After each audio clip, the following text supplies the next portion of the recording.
خداوند کے مقدس اور جلالی نام میں آپ سب کی سلامتی ہو۔ میں آپ سب کی خدمت میں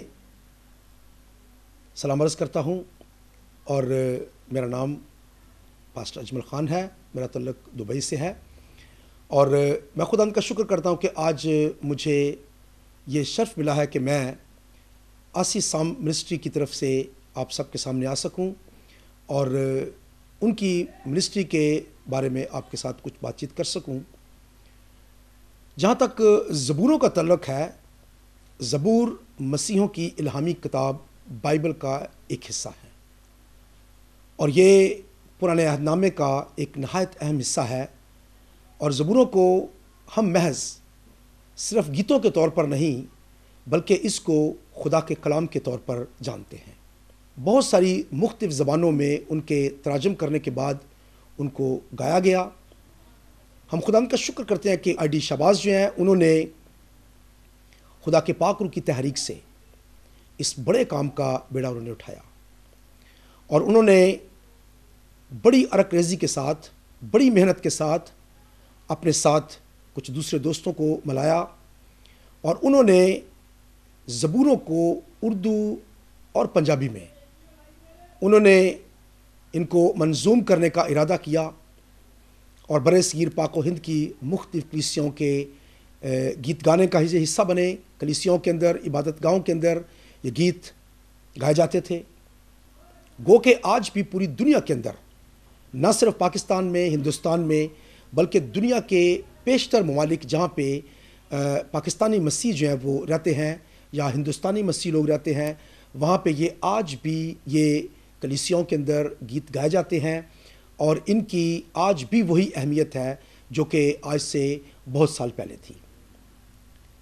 لیکن میں خدا ان کا شکر کرتا ہوں کہ اس سلسلے میں خدا کے خادم، ہمارے دوست، ہمارے بھائی جناب جوزف آسی صاحب، جو کہ بہت ہی مشہور و معروف شاعر جناب مہر الدین آسی کے فرزند ہیں، انہوں نے میڈیا کا سہارا لیا اور انہوں نے یہ تمام زبور جتنے ہیں انہوں نے یہ انٹرنیٹ پر جو ہے وہ انہوں نے اپلوڈ کیے ہیں اور آسانی کے ساتھ ہم میں سے کوئی بھی اگر چاہے تو ہماری یہ رسائی جو ہے یہ ان زبوروں تک ہے۔ میں امید کرتا ہوں کہ یہ زبور جو ہیں جن کو بڑی عرق ریزی اور محنت کے ساتھ خدا کے خادم جناب جوزف آسی صاحب نے ترتیب دیا ہے اور انہوں نے اس بڑے پروجیکٹ کو انہوں نے کئی سالوں کی لگاتار محنت کے بعد انہوں نے مکمل کیا ہے۔ یہ نہ صرف پاکستان کی، ہندوستان کی، بلکہ میں سمجھتا ہوں کہ یہ پوری دنیا کے اندر جو ہے یہ لوگ اس کو جانیں گے، پہچانیں گے اور اس کی پہچان جو کہ کھو رہی تھی وہ پہچان انہوں نے واپس اسے دلائی ہے، اور یہ اسی طریقے سے جس طرح سے یہ ہماری الہامی کتاب کا یہ ایک حصہ ہے اور یہ روحانی مطلب رکھتے ہیں، اسی طرح سے یہ گانے میں اور پھر ان کو اپنی عبادت گاہوں میں استعمال کرنے میں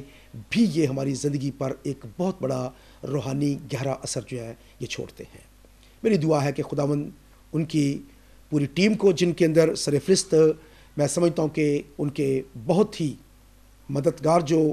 بھائی ہیں وہ جمیل ناز ہیں، اور پھر ان کے بعد ان کے دوسرے مددگار خرم عظیم، جنہوں نے یوٹیوب پہ اپلوڈ کرنے کے لیے اور پوری دنیا تک پہنچانے کا انتظام کیا ہے۔ میں خداوند سے دعا کرتا ہوں کہ خداوند اپنے خادم کو، ان کے گھرانے کو اور ان کی ساری منسٹری کو اسی طرح برکت پہ برکت دیتا رہے۔ میری طرف سے اور میرے گھرانے کی طرف سے ان کو بہت بہت مبارکباد کہ انہوں نے اس بڑے عظیم کام کو انہوں نے پایا تکمیل تک پہنچا دیا ہے۔ اب میری طرف سے آپ سب کو بھی سلام، اور میں آپ کا شکرگزار ہوں کہ آپ نے اس تمام چھوٹی سی پریزنٹیشن کو دیکھا ہے۔ خدا آپ کو برکت بخشے۔